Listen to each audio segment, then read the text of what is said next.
ఏంటి రేపు మన ఊర్లో ముగ్గుల పోటీ ఉందంట. మీరు 2 కేజీలు ముగ్గు పిండి తీసుకొస్తే నేను వెళ్ళి ముగ్గేస్తా. పోయిన సంవత్సరం ఇలాగే పక్కూర్లో ముగ్గులు పోటీ అయితే వెళ్ళి ముగ్గేసావు.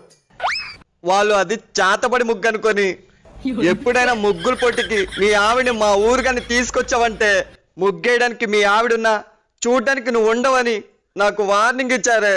నువ్వు ఇప్పుడు ముగ్గేయడం అంత అవసరం అంటావా? నేను బాగా ప్రాక్టీస్ అవుతున్నానండి. ఈసారి మంచి ముగ్గేస్తాను. ప్రాక్టీస్ అవుతున్నావా? ఏ ముగ్గేస్తావో చెప్పే. తెల్లవారి 6 గంటలకి సముద్రం నుండి సూర్యుడు ఉదయిస్తాడు కదండి, నేను చంద్రుడు ఉదయించినట్టు వేస్తాను.